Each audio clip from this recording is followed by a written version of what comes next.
शुरू करें। Good morning, friends. Today, I, Dr. Anilis Kapoor, along with my colleague Dr. R.T.S. Khindri, I will discuss the topic reference skills.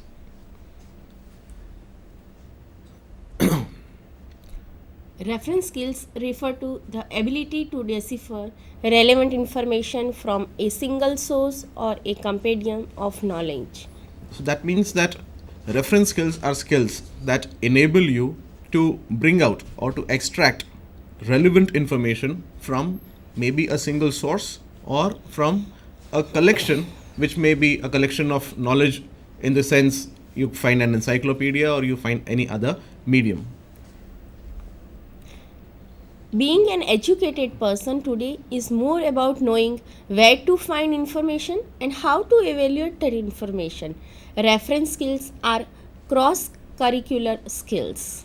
And that would mean that today the definition of being an educated person is fast developing or fast changing, in the sense that today, if a person is educated, that person has the ability to find relevant information from the heap of information that we are loaded in the era of information and technology. Today we see around us there's a horde of information which is always available and always increasing, but the ability to find information that is relevant and that is important for whatever we intend to study or we intend to refer to is what an educated person is.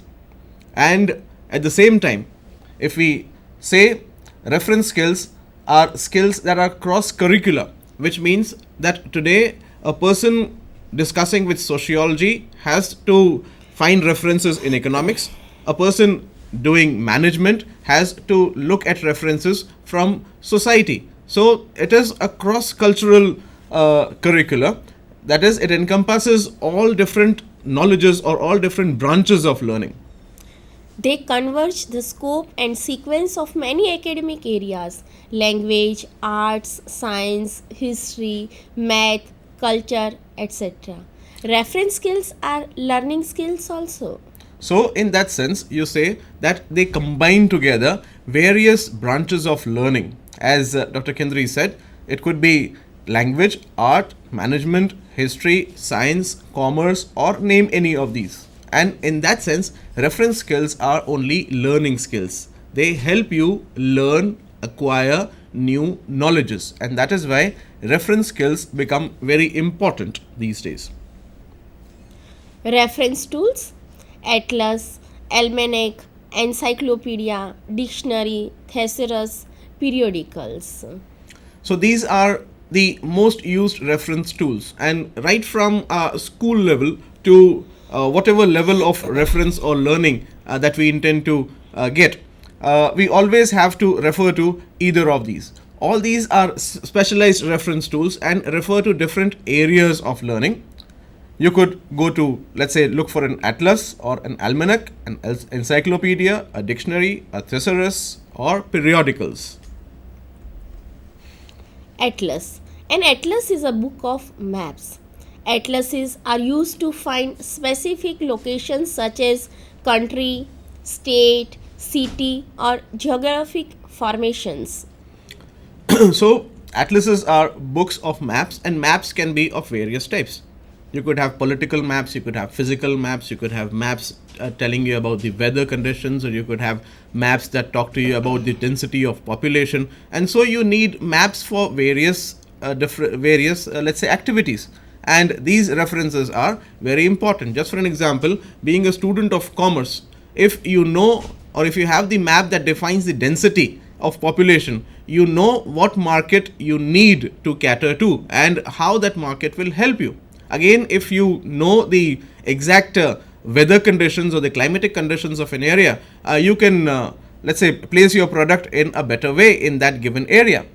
Again, atlases are used to find specific locations. So if you need to find a specific location, today the globe is becoming is shrinking day by day, is becoming a smaller place. And so we need to find countries, states, cities, geographical formations, and geographical areas. And in all these, atlases are ready reckoners or ready references. And we need to have the ability to refer to these atlases, because these days, in commerce at least, you need to travel to newer places.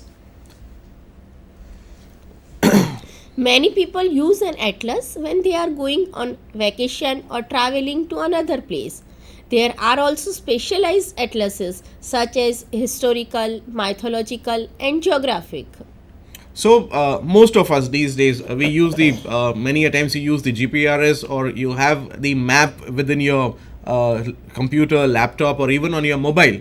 So this is a sort of an atlas which comes digitally. But then even otherwise, you have books or you have maps in which you can locate the place where you're going, and they even help you plan your vacations, or they have even help you plan your travel. Again, more important than that, there are specialized atlases such as historical. So if you have to discuss an historical perspective, you will need to know the historical, let's say, geographical location of that historical place. And in that sense, historical atlases are very important. Again, mythological, because mythology is a world in itself, and to relate to the mythological realities of the world that we only hear or we only see on television and books, you need to know the historical references, and those historical and mythological references can be had from the mythological atlases. And similarly, you have the geographical atlas, and that is one of the prominent uses of atlas that we use it for these days. Almanac.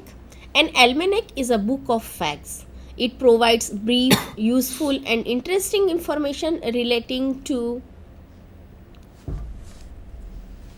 weather forecasts, farmers' planting dates, calendar. So if we talk about an almanac, most of us at our home use some sort of an almanac. At least in India, we have generally two calendars. One is a calendar, the Christian calendar that we use for office purposes to refer to the dates, which starts from January to, let's say, December. Similarly, in an almanac, you have the Panchang, as we call it. And it is an almanac that tells you about various things, that you know what tithi it is, or you know the rising of the moon or the setting of the moon or the weather, and things that you need to follow in those days. Again, it provides very interesting information relating to the weather forecast. So an almanac tells you what the weather may be like, say in coming 6 days, coming 5 days, coming months, and things of that. Again, it tells you about the planting dates. India being and vastly an agricultural country, we depend, let's say 70% of our population, directly or indirectly, is associated with agriculture. And so the farmers' planting dates become very important, and you can refer to them through the almanac.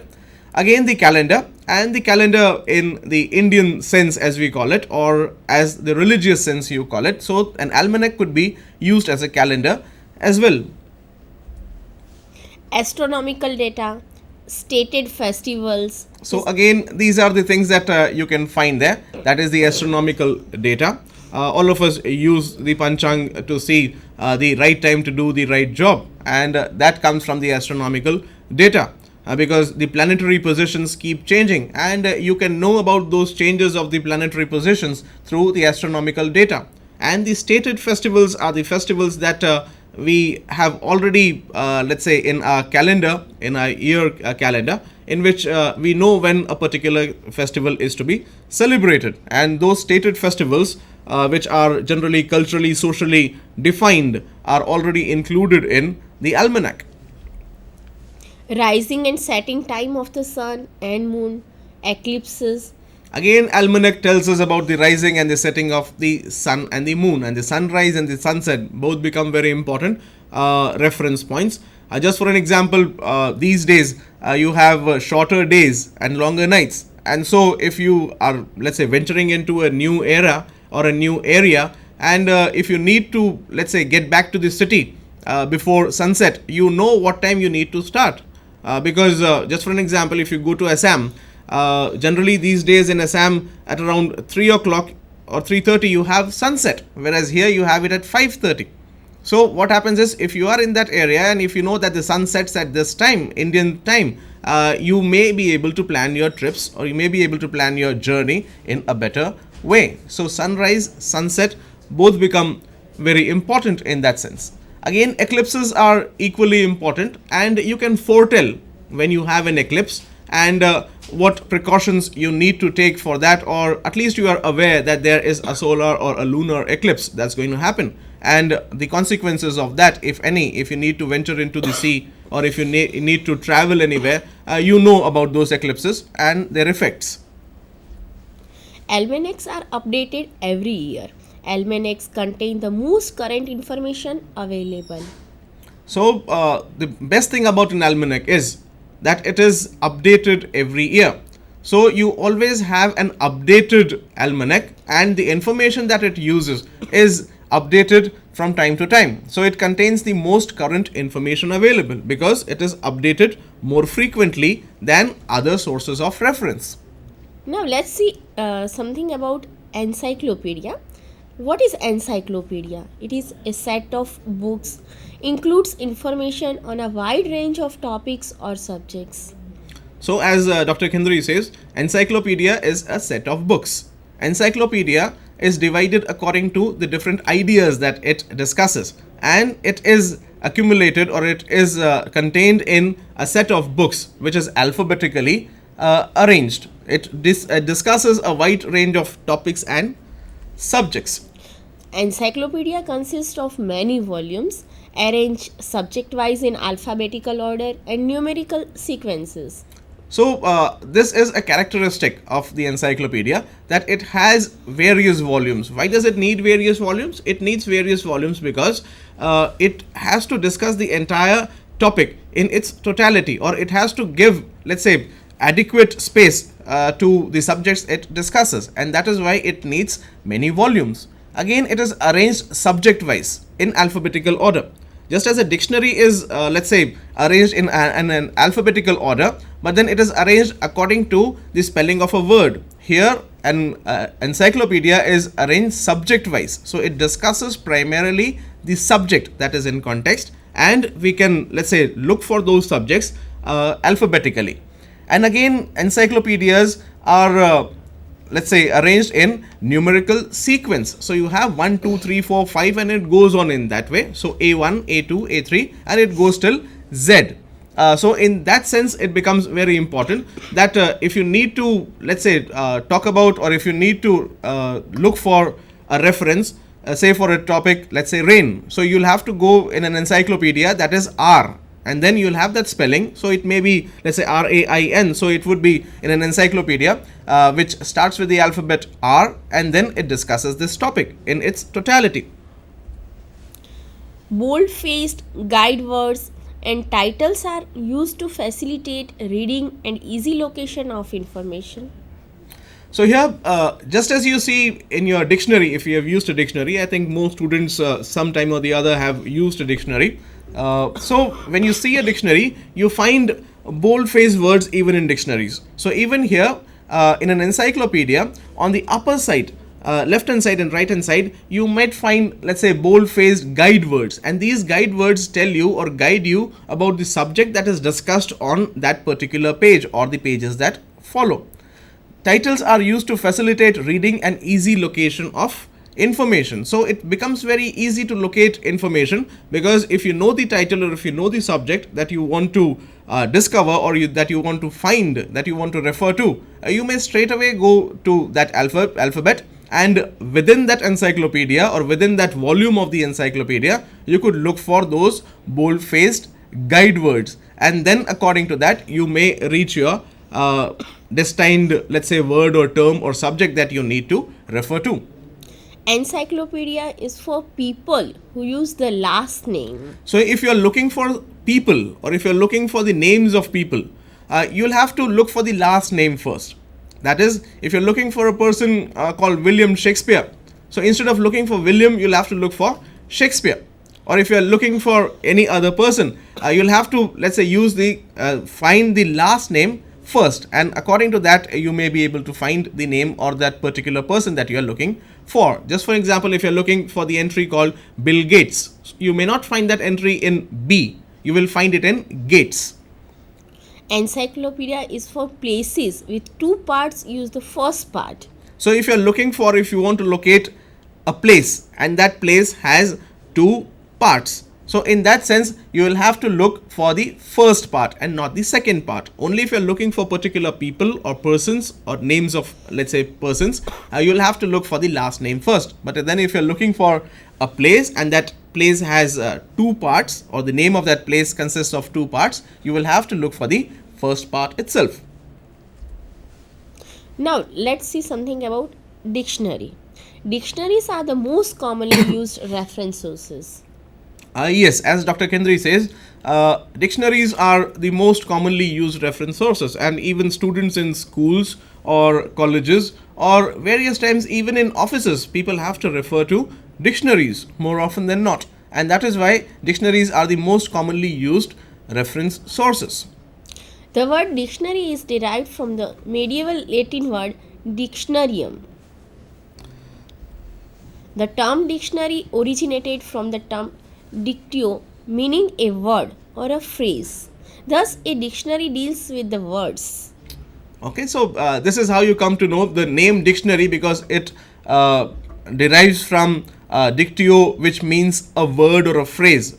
So we generally look for words or phrases and their meanings in a dictionary, though there are various other uses of dictionary, but generally a dictionary is referred to primarily to find the meaning of a word or a phrase. And so dictionaries generally consist words, meanings.